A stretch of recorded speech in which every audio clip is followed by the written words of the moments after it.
Jordan Mechner, thank you for joining us. How are you today? Great. Thank you. Thanks for having me. No worries. Thank you for joining us.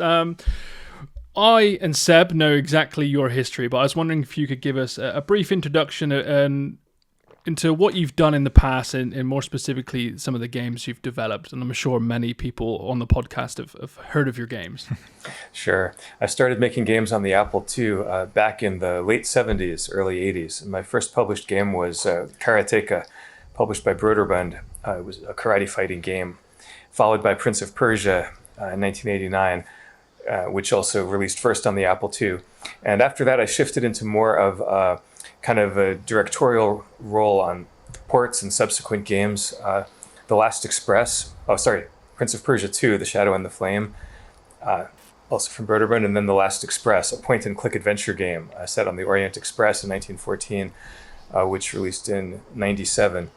Then I worked with Ubisoft to relaunch Prince of Persia with The Sands of Time, with their Montreal studio in 2003. And then I went back to Los Angeles, where I worked as the screenwriter on the movie, which released in 2010. The Jerry Bruckheimer film adaptation of the Ubisoft video game based on the old Apple II game.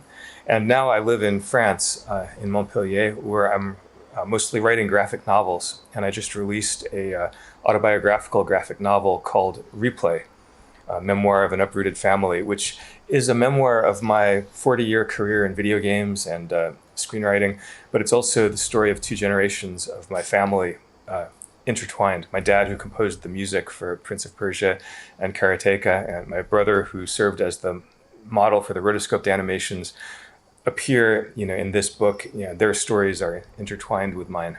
My dad, by the way, was a child refugee in occupied France during the Second World War.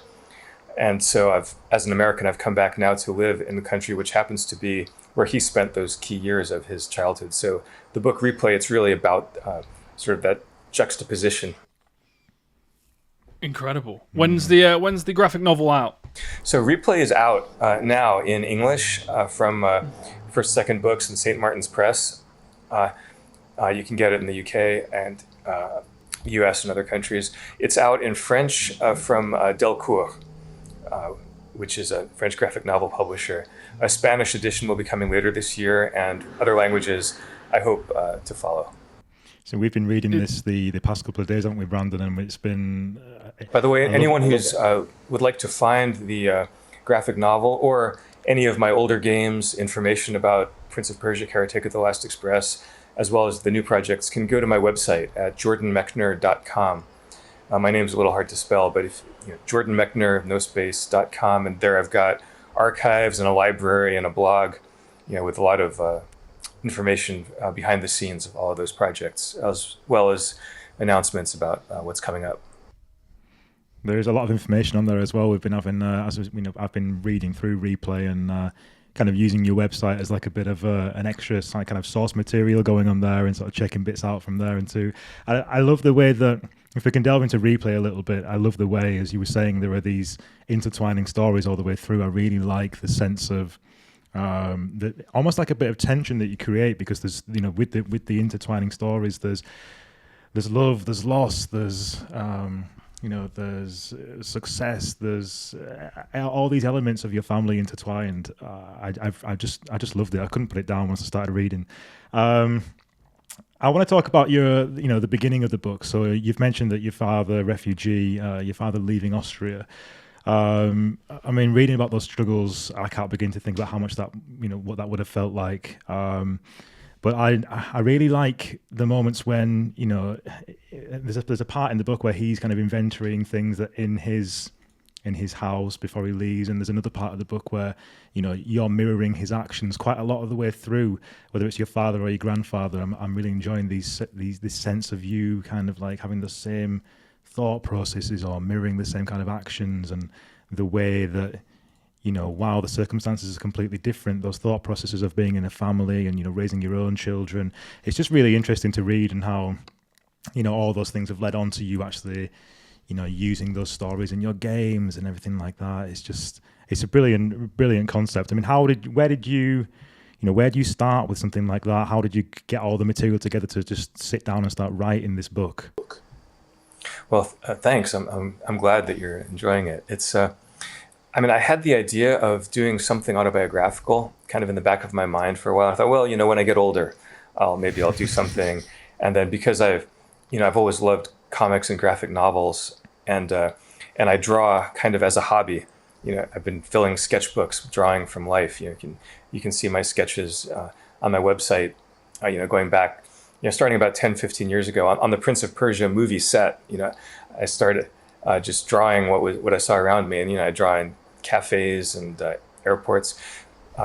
So I didn't have the project I didn't really have the intention that I'm going to do an autobiographical graphic novel one day, but I had this desire to tell my father's and grandfather's stories because I grew up hearing them. I was lucky, unlike a lot of people whose parents or grandparents lived through a war or something really difficult. Often they don't like to talk about it. My grandfather was a doctor, and when he retired in the 70s, he actually spent 3 years assembling an autobiography, kind of a family memoir with photographs and letters. And so a lot of the research had been done, the names, even his experience in the trenches of World War I in 1915, 1916, as a soldier on the wrong side of, the losing side of that war, on the Russian front. He actually included maps showing where he was stationed, and he described the battle. So it's just an incredible source of information. And then my dad, who was, of course, he was a child in 1938. He was born in Vienna, Austria. So when the Nazis took power in Austria, and being Jewish, the family had to flee to save their lives. So my grandparents wanted to come to America, and but the family had to split up for several years, and because of the difficulties of the war. And for a while, my grandparents didn't know if where my dad was, or even if he was 7, 8, 9 years old. They didn't know if he was still alive, even. But he was alive in occupied France, with his young aunt. And they, spoiler, they managed to get out and made it to New York, where I was born. So as an American kid, growing up in really a very safe, comfortable childhood, I was never in danger for my life. I was able to, draw comics and then, play video games, take my rolls of quarters down to the arcade and play Space Invaders. When the Apple II came on, I was able to just put all my attention into that, but I was always aware that, I'm able to do this. I can be learning how to program games on my Apple II, thanks to the just incredible good luck and the risks that, that the previous generation took. And I think, like a lot of children of immigrants, children of refugees, or people who've lived through war, I kind of always had the feeling that my life was really easy. Like the things that I lived through were just, wouldn't really make an interesting story. I mean, there were no bombs falling on me. Nobody was trying to kill me. But so at first I had the idea that I would do a graphic novel of my father and grandparents' story. Mm-hmm. And that then I would maybe one day do a memoir of my life making games. And that those would be two separate books. What tied them together and kind of gave me the structure that just started me down this path and made it possible for me to write and draw this book, Replay, was when I moved to France 7 years ago from Los Angeles to do a new Prince of Persia video game project. It's a project that your listeners haven't heard about. It was never announced and it wasn't released. It evolved into something else. And so if you read the graphic novel, you get the behind the scenes of how that project started and where it ended up. What I realized is that in coming to France, to the south of France of all places, to do this video game project, I was actually doing the reverse of what my grandparents had done. I was crossing the Atlantic in the other direction. They had 2 kids. I had 2 kids. They were fleeing to save their lives, and their children's lives. I was moving for a professional opportunity to do a really fun and exciting video game project with a great team. So that they aren't comparable, but there was this kind of mirror image, mm-hmm. which really gave the book its structure. And then, of course, also the theme of mirroring, to anyone who's played Prince of Persia and jump through the mirror will understand the relevance of this theme and how it plays through my games, and also in this book it's kind of the structuring principle of how these three stories, these three timelines are interconnected. Yeah, I think it's very evident in the book that that you've created the mirroring effect, so to speak. And I love that you switch between the characters and you use different tone of colors to kind of differentiate the times. Reading through this, I do want to know, how long did this take you to complete? Because the illustration, as much as they are incredibly detailed, they just page after page, and there's not just one illustration per page. There's like a handful of images per page that you've designed by hand. Yeah, it took me about 3 years, start to finish, to write and draw all those pages. And there were different stages to it. I mean, first there was just kind of immersing myself in the material, rereading my grandfather's memoir, interviewing my dad, and also just historical research, because my dad was a kid when he lived through, the Second World War in France. But so there were a lot of things that were happening that he didn't have an adult's understanding. So I had to kind of correlate his memories, which are, by the way, he's got an amazing memory. It's, he had recollections of, people and places, things that he could describe to me in detail.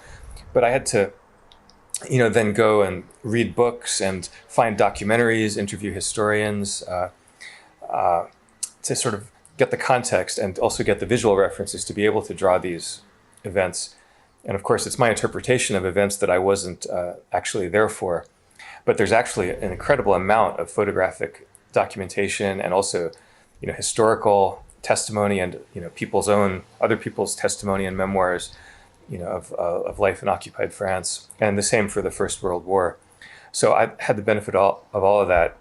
So there was first the research phase, structuring the story, then kind of breaking it down into, okay, how am I going to tell this? How many chapters? How much detail am I going to go into? Because I really wanted this to be a book that could be read, that would be pleasant to read and easy to read, that could be read in 1 or 2 sittings. I didn't want to do like 10 volumes released over 10 years. It's so it was really it took a bit of work and condensing and to structure it. But then for the actual drawing the panels, once I had all the materials, as you say, there's a lot of individual drawings. Like a page typically has 6 panels. Sometimes there are bigger panels, but on average, if you say 5 panels per page, that's still more than like 1,500 individual drawings. So yeah, it took a while. For anyone listening as well who hasn't actually seen the book yet, the way that Jordan's created it, as Brandon was saying, there are different kind of it's like a grid almost sometimes, with different squares and different colors with different timelines, and the way that you've created it is really interesting, because as you're going through, you never get a sense of the pace is incredibly fast. You might be reading like 2 segments about one timeline, and then it suddenly jumps to another. And I found that I found it hard to put down, because I was kind of, your brain's constantly refreshing with the new information that's coming, and the pace is incredibly fast throughout. And it's really, I've never seen a book that do this kind of method of telling a story, never mind intertwining 3 different generations of a story into one. So it's quite ingenious. I mean, did you always plan to do it like that, or was it kind of just like just a happy accident that you came across and thought, this is the way I'm going to put it together? Or was it all storyboarded out from the very beginning like this? Well, it took me a while to find the structure, and especially the first chapters. I did many versions of them, before getting to the point where I'm like, okay, now it works. I would say the first 5 or 6 drafts of the first chapter, just in rough layout form, it wasn't quite right. And I had a wonderful editor here in France, Louis Trondheim, who's also a great comics author in his own right. And he's the kind of editor who, he'll read the pages and then he'll just say, doesn't work. Try again. And when it does work, again, his feedback will be like, yep, that's the one. Great. Next. So that helped. The one movie that inspired me a lot as a model was The Godfather Part 2. I don't know if you've seen it. I mean, the first Godfather movie is of course, a masterpiece, which tells the story, kind of the story of the passing of the torch. It's a father-son story about a crime family. But then the sequel, The Godfather Part 2, is in a way, it's more ambitious and more, almost more philosophical. It tells the story of the previous generation, that is, of the Godfather when he was a child, and then as an immigrant, before he becomes the Godfather. And then it's the story of his son, Michael, played by Al Pacino, after the first movie, like in the 50s, when sort of his own family is sort of starting to, to fall apart. And he's, it's actually a very sad story, because it's the story of, the rise and fall of a crime family. And I guess one of the morals that Coppola wanted to get across is that crime doesn't pay, ultimately, that it kind of destroys even if it feels like you're getting away with it, it ultimately the criminal code also destroys the family from within. But what's great about Godfather Part 2 is the way it transitions seamlessly between those timelines, and every time it does it at a moment when, like, you're happy to have the movie transition, and you feel like it's just telling you, just at a moment when you're feeling kind of moved and there's suspense in the timeline that you're in, instead of continuing, it goes somewhere, it goes to the past or the future, and that just somehow adds a whole another layer of meaning. And then the rhythm of the movie is great. You see the echoes, the parallels, the irony between the two timelines. And I felt like Godfather was one of actually very few movies that do that well. I could list 10 other movies that tried to do the same thing, but it didn't really work for me. So I looked at that as an inspiration for Replay, and the way that I hoped that it would work. Yeah, it keeps you on your toes. It keeps you on your toes when you're going through exactly like that. You think it's going in one direction, something else comes. There's never a dull moment from what I've read so far. And I'm actually going back to Vienna. My girlfriend lives in Vienna, so I'm there basically every month. So we have a very long distance relationship. I go over there every month, and I'm looking forward to carrying on reading the rest of the book whilst I'm there in about 4 or 5 days' time, because I feel like that's going to be, just looking out at the Viennese streets and kind of reading the rest of the story and having that in mind as well. It's going to add a whole new layer again. Whereabouts did your father live in Vienna? Sort of on like a. Oh, wonderful! The family lived on the Taborstrasse in the neighborhood called Leopoldstadt. Oh yeah. That was actually also the title of a Tom Stoppard play that I saw in London a few years ago. Nice. Which also tells the story, of a Jewish family from that neighborhood in Vienna, kind of through several generations. So it was interesting for me to see that Tom Stoppard play, which I thought was wonderful, like after having done Replay. Yeah. Do you get to go back off? Have you been back often? I've been back recently, or? Yeah, I've been back to Vienna. Now that I live in France, I can go more often. So I still have some family, cousins there. And that's great that you're going to be there. It's yeah, I fly out on Friday, so a few days after this podcast, I'll go out. I'm there for a couple of weeks, and it's incredibly hot. So I'm really looking forward to it. Yeah. About what you had said about finding the points of transition. It's I mean, it's tricky structuring it. And one of my worries was that readers might be confused, like if it jumped too much or if it jumped at a place where it wasn't clear. So I sort of set a few rules for myself, as a writer in structuring it. And one, of course, was the 3 color palettes. That is, I used sepia for, the distant past, my father's and grandfather's memories, like old sepia black and white photos and newsreels, their memories. Then I used blue for my own memories, like of, the retro video game, playing Space Invaders and, programming the Apple II in the 80s and 90s, through everything that's, and why blue? Maybe because of the bluish light from a CRT monitor. It just seemed,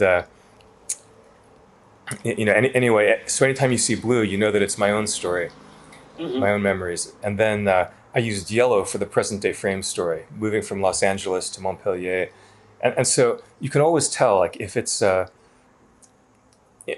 if there's a a blue page and then you see a few sepia panels, you know that it's a flashback to the past. If you're reading a sepia chapter and then there's one blue panel in the midst of it, you know that's returning to the present day, where maybe it's my dad telling me this story, in the 80s or 90s. And the other rule that I set was that once I started a timeline going, it had to go chronologically. That there's no, I don't know if you noticed, there's no jumping back and forth.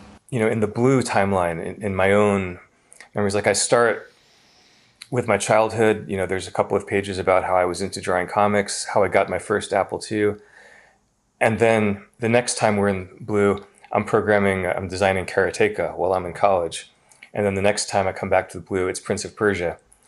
And then there are a few episodes from the creation of Prince of Persia when I was at Broderbund, things like, the rotoscoped animation and adding that mirror moment to the game. So those are moments that were important to me as a game developer, in my creative life. They're also relevant to, those are points of connection with the other games. So you can sort of see how elements in Prince of Persia and in my other games sort of connect to parts of my family's story. But I don't ever jump back. That is, once we're in Broderbund in the 80s making Prince of Persia, I don't then jump back and mention something about Karateka. That's sort of one just rule that I follow in order to make sure that the book is fluid to read. And so it's the same for my dad's timeline, which starts in 1938, with the moment that Nazis, march into Vienna, and he's looking down from the family apartment window and sees Hitler's, military parade down below. And then it goes from there to him, the family fleeing Vienna, his experiences in France. And so it's all chronological. The same with my grandfather's story. That's also chronological through his childhood and his youth. And then the present day frame story of moving from Los Angeles to France is also chronological. There's one moment I like in the book where you're describing what it's like to develop a game back in the day when you were doing what I believe is Karateka, when you're using the camera, and obviously the Apple II didn't have video, so you're using the tape, and you're writing over it with a Sharpie to basically increase the contrast, and then you go straight to how you are developing games in the modern day, which is completely different. So my question is, what is it like developing games in the 80s to modern day? Is there similar traits that pass over, or is it just almost completely different nowadays?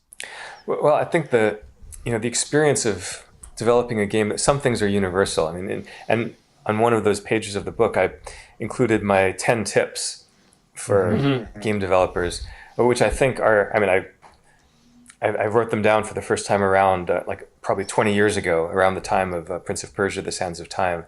But I think they're still applicable today. It's just that you have all sizes of projects. If you're doing the game with on your own, or with a small team with a couple of friends as an indie project, or if you're part of a huge team that, with 800 people, doing a AAA game, obviously the feeling of the development is very different, and your role on the project is going to be very different. But on the whole, things like you don't really know what you've got until it becomes playable for the first time. That's still true. You can have all of your maps and your plans, but the moment that you actually have a playable prototype and you sit and it doesn't have all the graphics yet and it's missing this and that, but you sit down and play it, sometimes you feel, okay, there's something here. This is already fun. I see where the fun is. And sometimes you're like, oh, we've got a problem. Your number 8 rule is your original vision is not sacred, it's just the first draft. And your number 10, which is the funniest and probably the most true, nobody knows what will succeed. I think both of those are still as true today as they were in 1985. I would agree. So let's take it back to Karateka, because that's an incredible game. It was before mine and Seb's time, and just what was it like developing on a video game on the Apple II? Well, one thing is that there were no tools yet. So it's today, even as an indie game developer, we have a choice of an incredible variety of tools, environments to program in, all these but there was nothing like Unity or Adobe Premiere, Unreal Engine on the Apple II, yeah, or it was really like to make a game like Karateka. First, I had to make the tools to make it, which starts with the graphics routines to actually put a shape, a sprite up on the screen. You have to, actually program the computer to find, like how you want to describe the shape. And, in my case, it was a series of bytes in memory, and then to blast those bytes to the screen at a particular X and Y coordinate. Like you have to write the routines to do that. So there's weeks of work or even months of work even before you start to make a game. Are you still finding those limitations now with tech? You want to do things, but the software isn't there. Well, of course, the technology is constantly advancing. So like a state-of-the-art game is, often going to push the envelope in at least some ways and do things that haven't been done before. When we did Sands of Time, for the PlayStation 2 generation of consoles, starting in 2002, like one of the things that, the team found a way to do that hadn't been done was the rewind. That you can press a button on the controller and it would rewind like your gameplay. I love that game so much. If I could tell you the amount of hours I put into that game as a child, if I'd have known back then I was speaking to you when I was playing that game, I don't think it would have blown my mind, honestly. The amount of hours I put in, with my parents watching just in the background, just playing that game was on the GameCube. It was like a pivotal moment of my childhood. It's phenomenal title. Well, thanks. And I would have been happy to hear that. And I could have told the team and they would have been reassured too, because we were all hoping, that the game would be a success and that people would play it. They're still using the rewind mechanic in many modern games, aren't they? What one that I've played is Forza Horizon in quite heavily in racing games is the rewind mechanic. Yeah. I mean, rewind has become like now it's just a thing that's many games have used it in different ways. It's sort of part of the vocabulary, but at that time it was it was untried, so it wasn't. It wasn't a foregone conclusion that we would be able to do it, that it wouldn't slow down the gameplay or take too much memory. It was an engineering challenge, first of all, and then working it into the game, in the best way, that would enhance the story and the fun. That was a game design challenge. But that's just one example. But there's so many things that, when you're making a game, there are the things that you know how to do. There's the things that other games have done. And then there's the thing that you think, oh, it'd be cool if we could do this.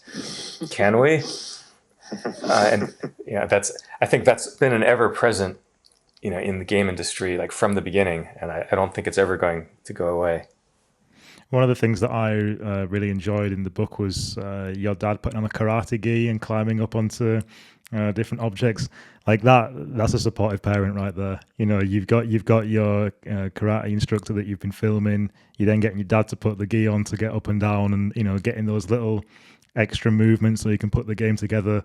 Was that how willing was he to do that? Was that like I'm really excited to do this, or do you have to goad him into doing it? I've seen a few of the bits where you were sort of saying to your brother, come on, climb harder, climb faster for the Prince of Persia. What was it like getting the whole family involved in these games? Have you seen the Digital Eclipse documentary, The Making of Karateka? It's I haven't actually. I think you'd like it. Okay, so this amazing company called Digital Eclipse, actually, they just released it less than a year ago, earlier this year. It's and it's out, on Steam for PlayStation, Xbox, PC. It's what it is. Basically, it's Karateka. It's all the versions of Karateka. The Apple II, Commodore, and Atari that you can play, in emulation. But it tells the story of the making of Karateka, and really that whole period of my life. My first Apple II games, even an unpublished game that I made before Karateka called Death Bounce, which I submitted to Broderbund in 1982. They ended up not publishing it, but Digital Eclipse included all of the builds of Death Bounce. You can actually see how the game evolves, and you can see how Karateka evolves. And the tools that I used, they've got video interviews with my dad and me talking about the music.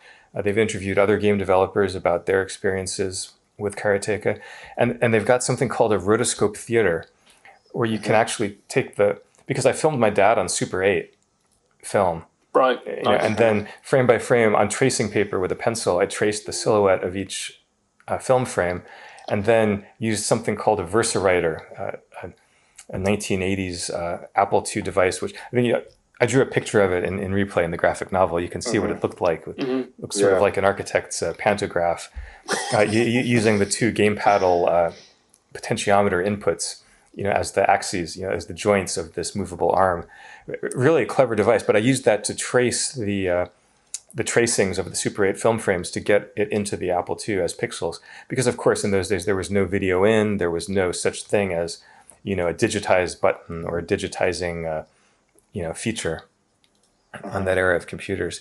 So anyway, but to say that as far as my dad's role in Karateka, if you watch, or I should say experience this Digital Eclipse documentary, because it's an interactive documentary where you can move on the timeline, you can watch videos, you can play the different builds, you can compare them, you can read the letters that I wrote to Broderbund and that they wrote back to me, and it sort of cross-references with the journal that I kept at the time. So they've really done a thorough, it's almost like a museum exhibit, and where you can just spend the whole afternoon exploring it.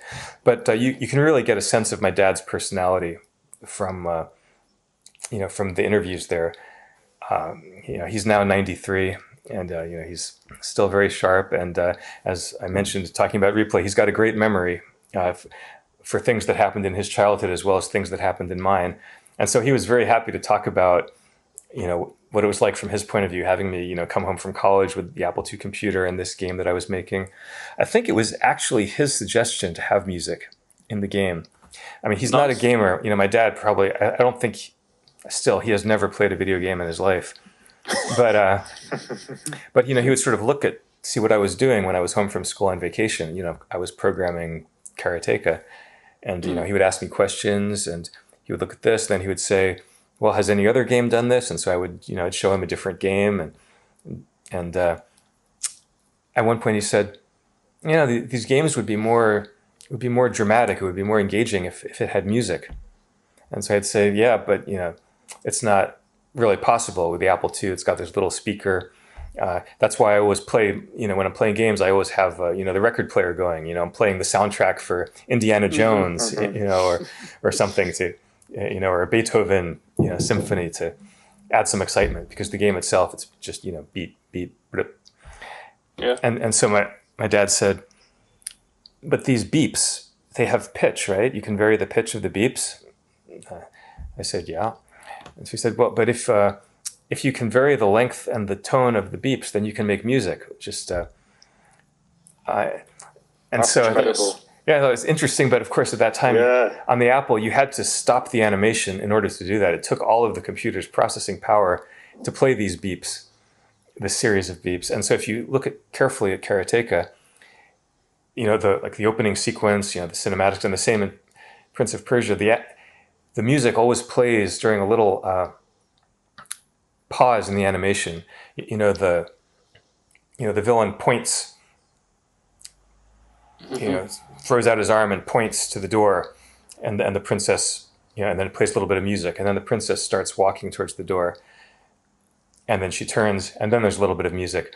It's always on a pause, so that was a technical limitation. But the way we did it is he played the music on his Steinway, the sheet music, and then I would translate that sheet music into note values, from 0 to 255, and that's how we did it.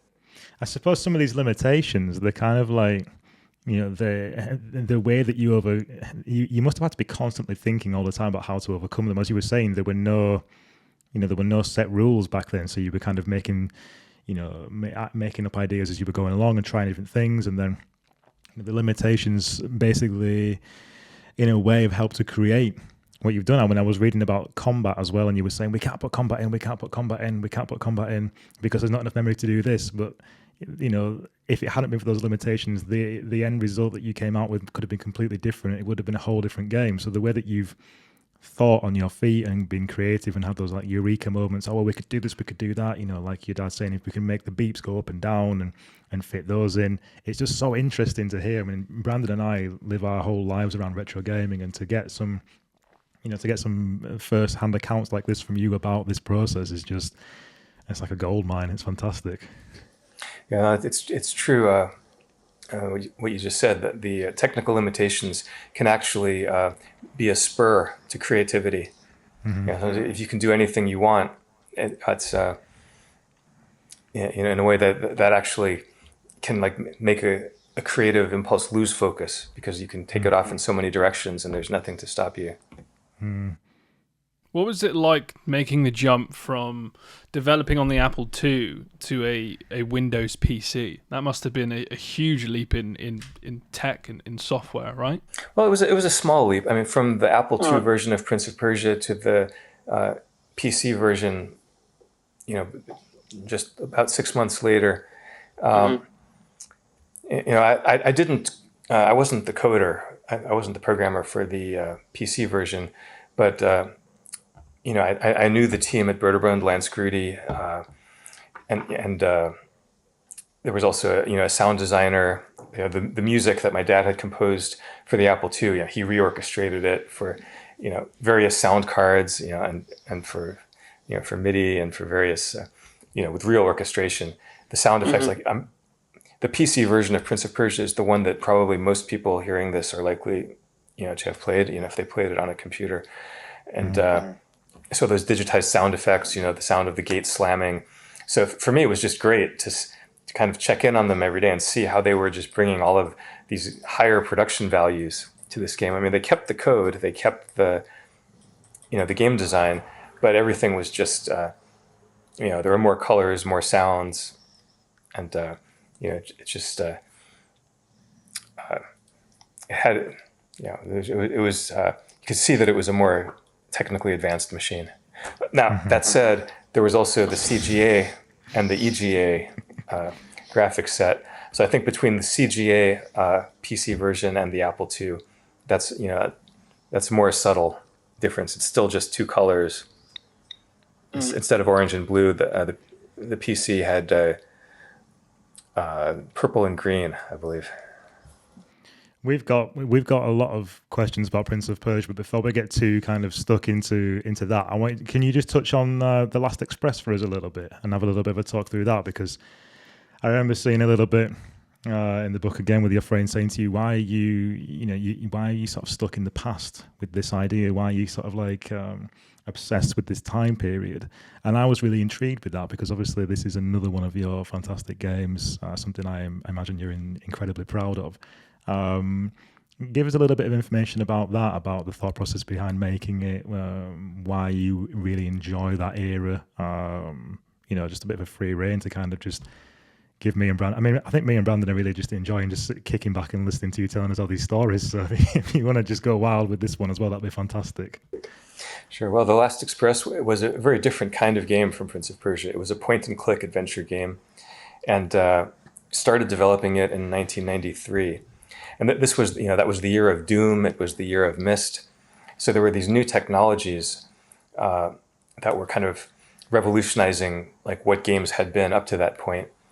And so instead of doing another 2D Prince of Persia style game, I got together a team, created a studio in San Francisco to make The Last Express. And the story, it's kind of a Hitchcock, Indiana Jones style mystery adventure set on board a train, luxury express train, the Orient Express, in 1914, just days before the outbreak of World War I. So it's a period piece, and we did period research. I mean, we were really faithful in trying to recreate the Orient Express as it was then, with the sort of turn of the century Art Nouveau style. It was a very luxurious train with sleeping cars and tables set for dinner, and all of the passengers would dress for dinner, like you would see in the movie Titanic, which is about the same time period. So we wanted to be authentic with that, and also it was a way of, I mean, for me, having this kind of family background where World War I had such a direct impact. I mean, it really destroyed the world of my grandfather's youth, and of course he was drafted as a soldier and participated in the war. it was interesting to me to kind of recreate that period of his youth, that world that vanished, and also as a way to kind of talk about all the factors that led to war, the espionage and the kind of the political, uh, the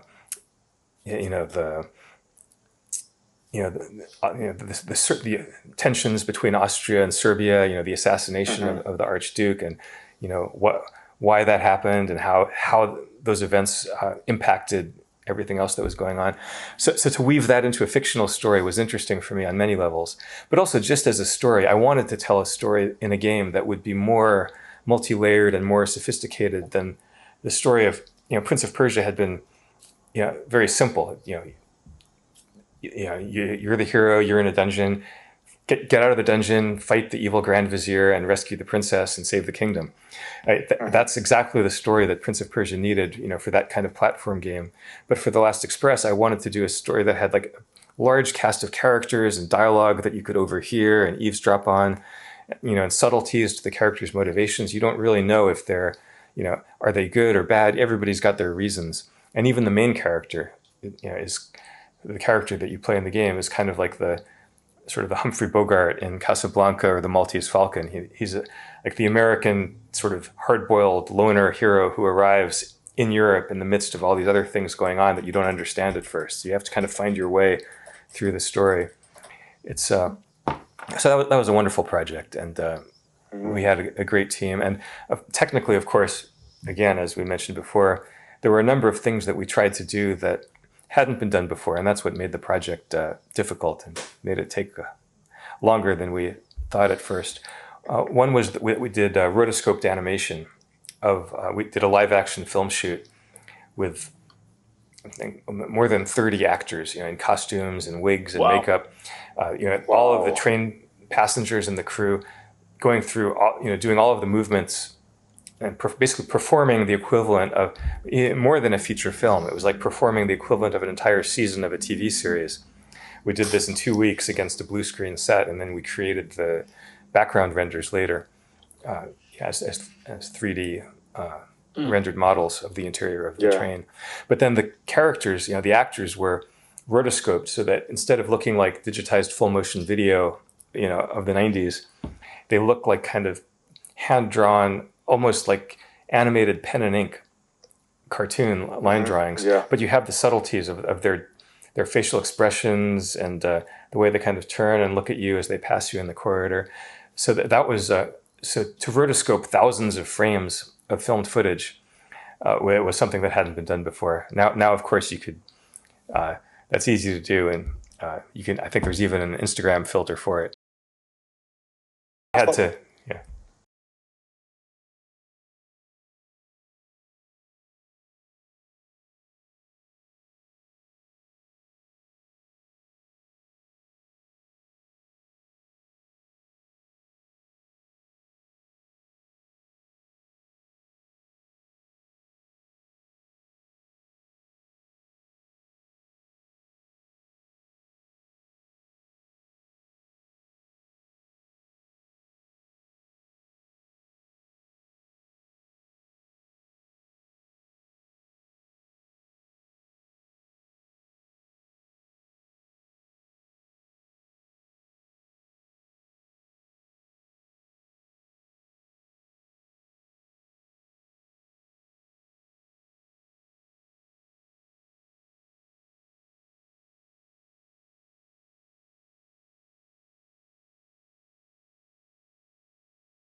Yeah, and in this case, it was an amazing team effort.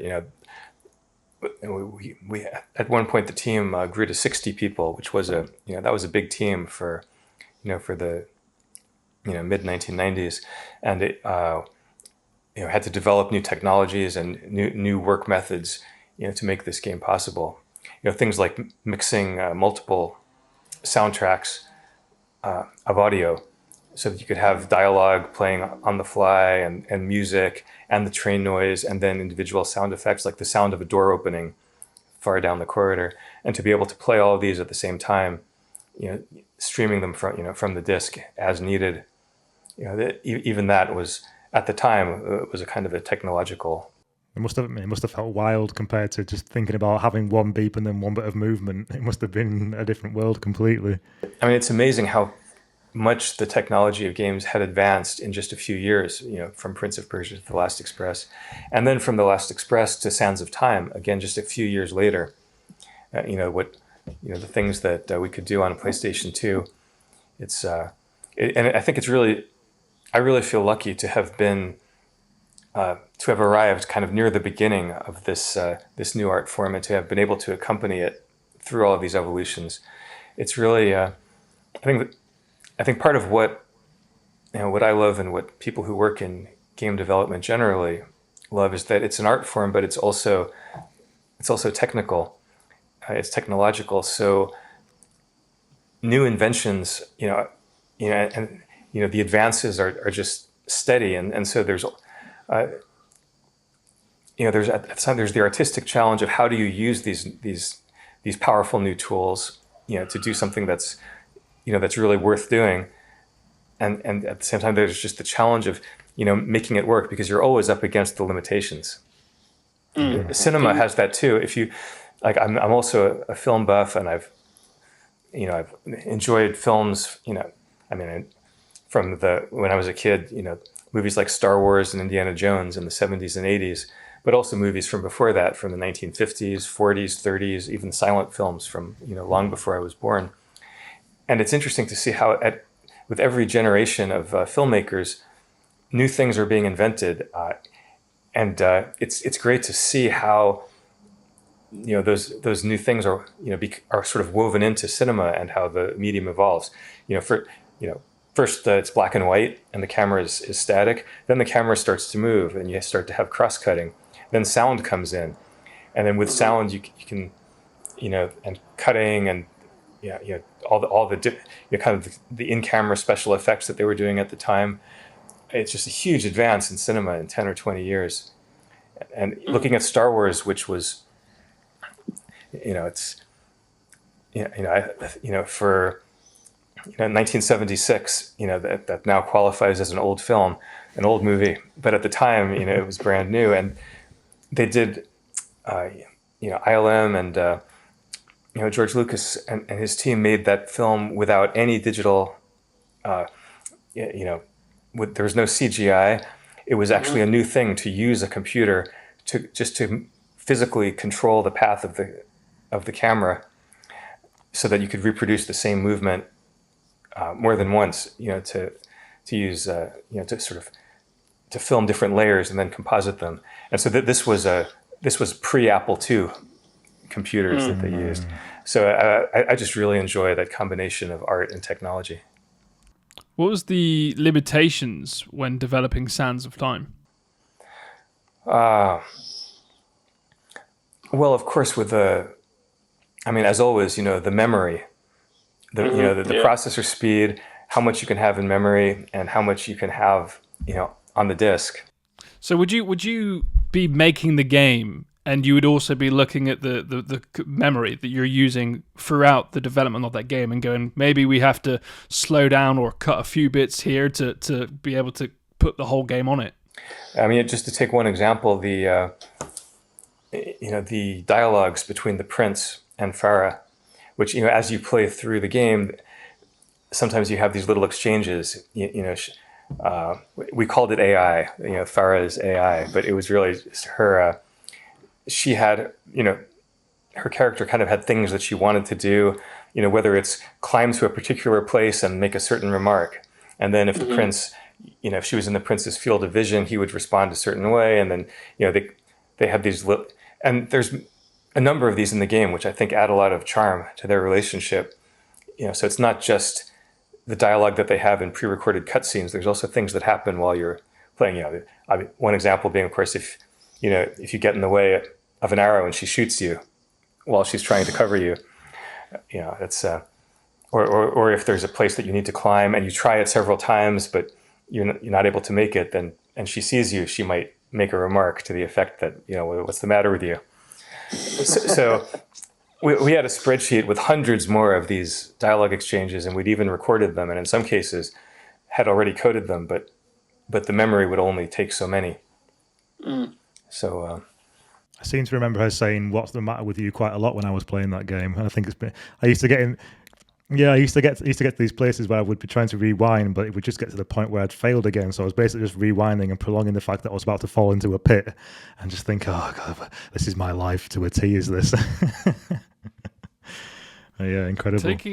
Go back to what gave you the inspiration of Prince of Persia? I know you roughly go over it in replay, but for our readers that haven't read it yet, what was the inspiration there?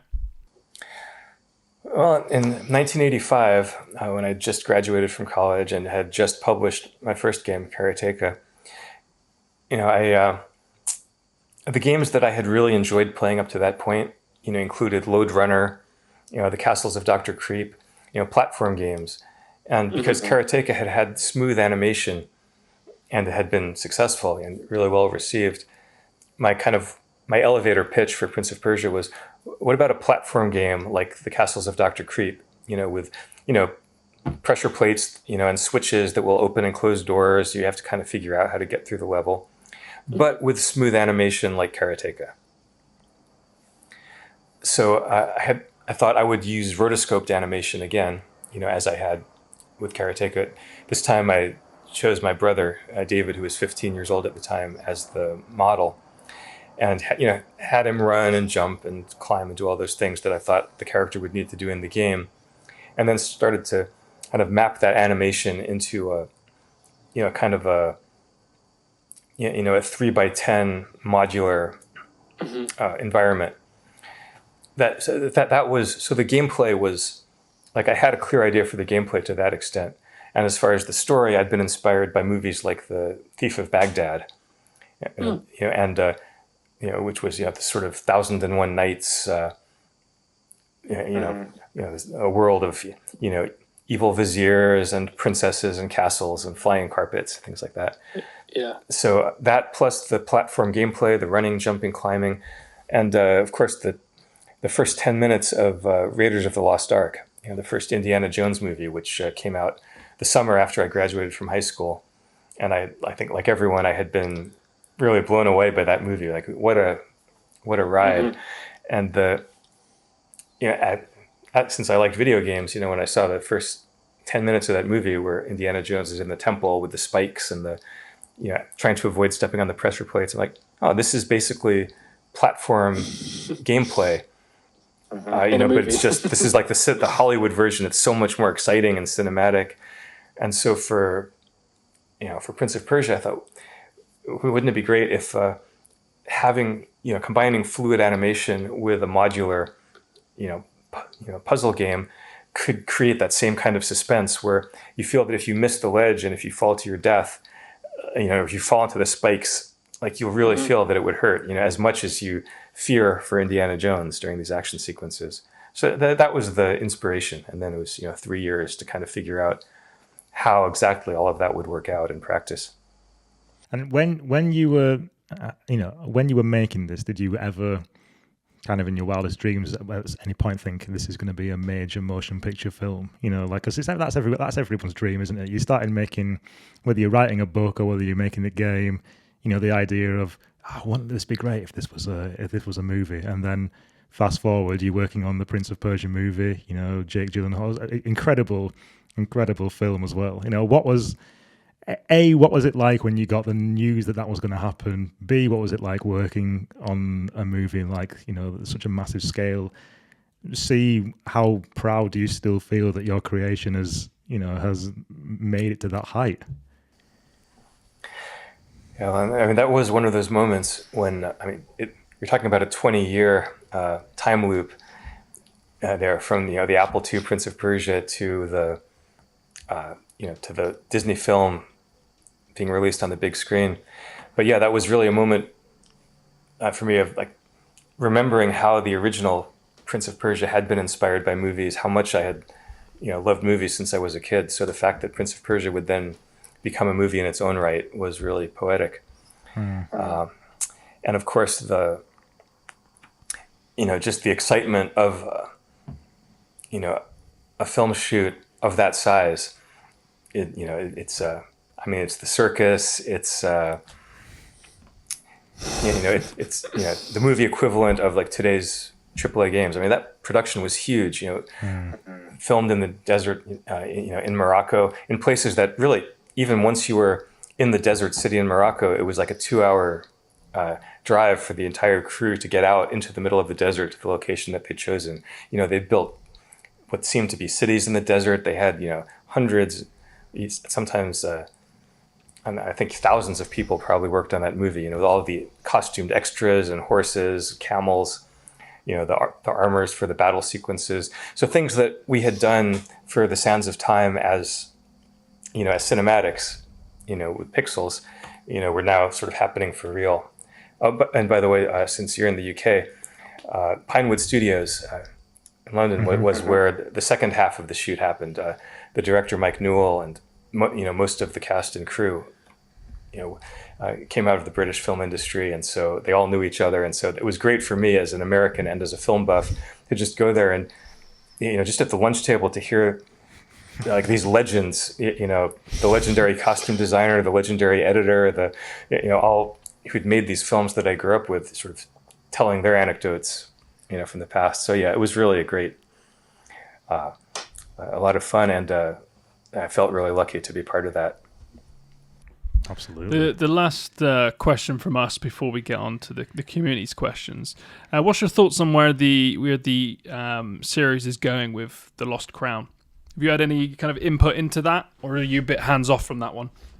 I've really enjoyed The Lost Crown. It's I mean, for me, the team did a very smart job of drawing from past Prince of Persia games, the 2D games, but also the Sands of Time, and also the 2008 cel-shaded game with Elika, which, it's interesting, Prince of Persia has had so many different kind of approaches over the years that depending what age you are and which game you played first, Prince of Persia means different things to different people.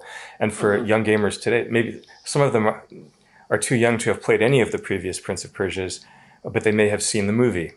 Or not even. So I think the team, it's clearly a Prince of Persia game, like you just recognize it from the start, but it's also very original. It's a new kind of 2D gameplay. I'm actually not like a big Metroidvania player, and I'm not very good at combat as a gamer, but I'm really enjoying this one. And no, I'm not part of the team on The Lost Crown, but I know the team because the game was developed right here in Montpellier, where I live. Oh, cool. And if you read Replay, you can put 2 and 2 together, and you can guess that some of the people who I worked with on the canceled Prince of Persia project that I came to France for, then also went on to work on The Lost Crown. And they're working on the current iteration of the Prince of Persia franchise, which makes sense because these are people who, like you have, they played Prince of Persia, when they were younger, and then they've had careers in game development, and so wanting to do a Prince of Persia game, is a passion for them as well. So I'm just really happy that it worked out, and that this great team in Montpellier was able to got to make the Lost Crown of it, and now I'm enjoying playing it. That's a nice a nice loop there. You're getting to see a new iteration of it, and you're enjoying playing it. Should say that there is a second new Prince of Persia game this year, which was developed by the team that made Dead Cells in Bordeaux, also in France. It's the Rogue Prince of Persia. Nice, yeah. Amazing. Oh, so we've got questions from the community, buddy. We do. We've got a couple. I've picked a. I mean, I could keep you here all day, Jordan. But we're going to try and wrap up with a few questions now. I've got a lot of people are asking the same kind of thing, so I've kind of put that together in our second question. The first one that I've got for you is, and you kind of touched on this a little bit, but what games did you find the most inspiring growing up, and which ones were the ones that you played that helped you to kind of figure out you wanted to get into game design, and that may have even given you some inspiration and ideas and stuff to actually think, well, I could do this, I could put that there and make that happen, that kind of thing. Yeah, it's a good question. I think the games that marked me the most were the ones that I played when I was youngest.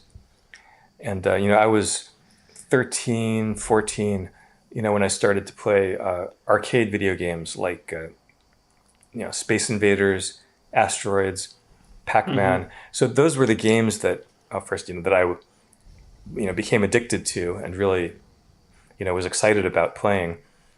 And then there were the games that I studied to sort of form my theories about game design. And, and you can actually, if you read my journals about the making of Karateka, in the early 80s, you can see that as I'm sort of like in the pages of the journal, I'm kind of wrestling with the question of, is this game going to be fun? Is it varied enough? Is it going to be monotonous? Often I would go back and look at those arcade games and try to figure out the principle of what made Asteroids so much fun, so addictive, whereas another similar game like Star Castle wasn't quite. So just in terms of pure game design, I think that was a very interesting formative period for me. Mm-hmm.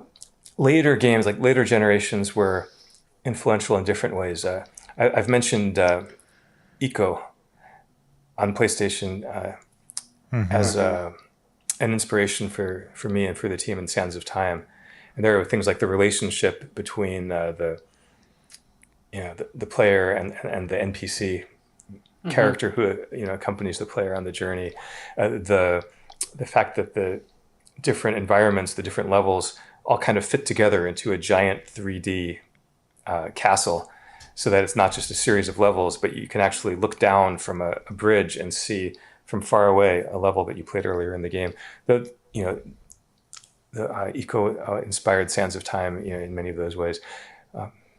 So there's a partial answer to your question. I think in every generation of games, over 4 decades, I've got a little short list of games that really stood out to me where there's, when I played it, I was like, something about that marked me. I was like, I've got to remember that. It's like asking somebody what their favorite film is. I mean, this is your, you are a games designer, you're making these things. Asking you what your favorite game is going to be a tough question, but I think you've given some great answers to that. So yeah, thank you for that one. And then a bit of a 2-part question, because when reading through Replay, you said at one point that you always felt for at the beginning of your designing career, as it were, you always felt a little bit behind the curve.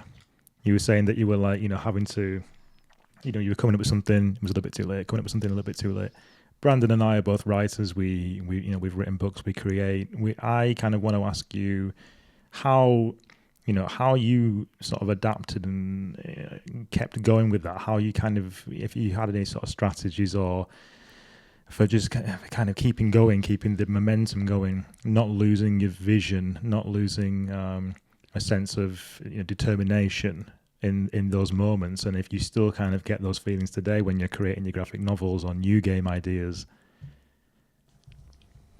Oh, absolutely. I don't think that ever goes away, because it takes years, to make a game or to make a movie or to write and draw a graphic novel. And so, in that time, you've got, all of the, sort of the emotional ups and downs. Some days you're more enthusiastic, some days you're less. In the midst of it, you can read online that somebody else has just announced a project that when you read it, you think, but that's what I'm doing. They're going to get there first, and, too late. I had that experience just recently with my current graphic novel, the one that's it's now out in French and it's going to be released in English in the fall. We did a Kickstarter for it earlier this year. It's called Monte Cristo. It's a modern update of The Count of Monte Cristo. Nice. It's Alexandre Dumas, wrote this great, 19th century adventure story, and it's, and especially in France, everybody knows, and loves this book. So my idea, which I did with this great Italian illustrator, Mario Alberti, who lives in Trieste, we did a modern version. It's set in America, post 9/11. So it's the story of an innocent guy who's framed for terrorism, basically, and sent to an offshore prison, kind of like Guantanamo, in 2005. And then he comes back in the present day, like Dumas' Count of Monte Cristo, but this is the modern version. He comes back as a new identity, as a powerful, mysterious billionaire.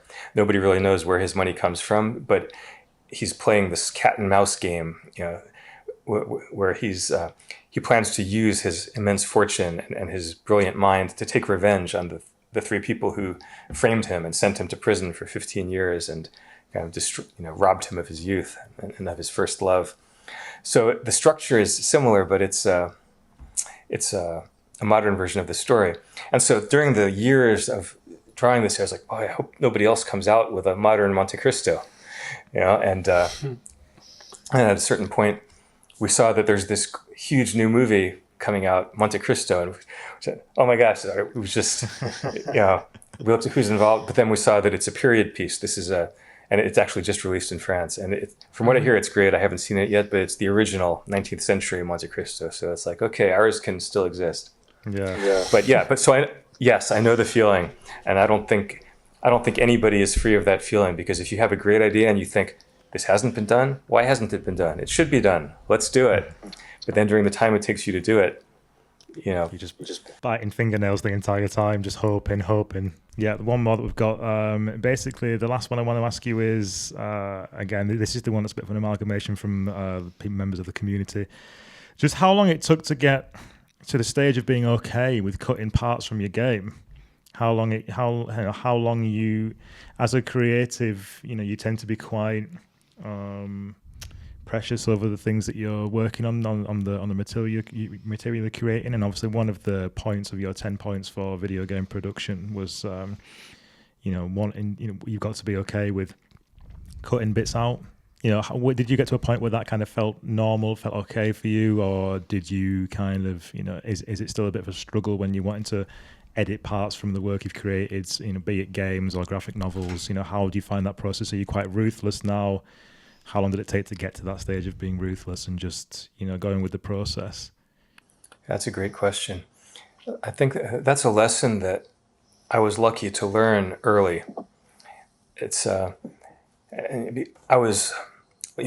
When I was interested in games and starting to make games, I was also already interested in writing, filmmaking, and screenwriting. And I read a book by a great screenwriter of the 1960s and 70s, William Goldman. He wrote Butch Cassidy and the Sundance Kid, Marathon Man, Princess Bride. And he wrote a book about screenwriting, which was, at that time, there weren't many books that were behind the scenes about how to do screenwriting. And of course, even fewer books about how to make video games. But Goldman's book is full of great advice. And one thing that he said is that in writing, you must kill all your darlings. Which means basically, when you write something and you say, that's brilliant, man, I did good today. That's one of my favorite lines in the whole thing. You can bet you're probably going to end up cutting that line. Yeah. Screenplays are about structure, and video games also. It's just natural that in the creative, excitement of making stuff, we have all these great ideas. We put in these things. Sometimes we actually implement them, draw them, animate them, write them, whatever. And then taking a step back, it's not integral to the structure. It's just this thing that's kind of sticking off to the side. And as great as it is, if you take it out, you see that the thing actually works better. And if you see that, you have to take it out. It's as true in game design as it is in film editing. The only test that matters is, does the thing work better with it in? And so once you really integrate that, you get so used to throwing out your own work, that you don't even really, you don't have time to stop to cry over what was left on the cutting room floor. You're just so focused on what's there. Awesome, great answer. Thank you. Final question I've got personally, and probably one that many are wondering: could we ever see you working on another Prince of Persia game in the future? Well, never say never. Right now my plate is so full with graphic novel projects, not just Replay, which I drew, but also other books that I'm where I'm the writer and I'm working right now with the artists who are illustrating those books. There's Monte Cristo, there's Liberty, which is about the American Revolution and the relationship between the American rebels and France and the French government during those sort of dicey years before France actually decided whose side it was going to be on. And then there's another one, which is the new one that I'm just starting to write and draw now. So as always, I'm so focused on the projects that I'm doing now that, the long list of projects that would be fun and that I would love to do at some point in the future, I'll have to, address when the time comes. Brilliant. Well, Jordan, it's a pleasure. Where can people find your work and where can they follow you? I mean, I'm on Twitter and Instagram and all of that, but I would advise anyone to go to jordanmechner.com. That's the website. It's a hub. It's got all of my social media accounts there. There's a contact form, and there's also all of the, and by the way, there's also an email newsletter, which, once a month I send out a little newsletter sort of saying what I'm up to and if I'm going to be doing any events or signings in the near future. But the website also, it's full of archives of all of these past projects. There's a library, a lot of it is free. You can look at the original Prince of Persia, sketches and source code and, videos and so forth. And I'm always adding to it. So jordanmechner.com. Brilliant. Jordan, thank you for hopping on the podcast, and we much. wish you all the best. Thank you. It's been a pleasure.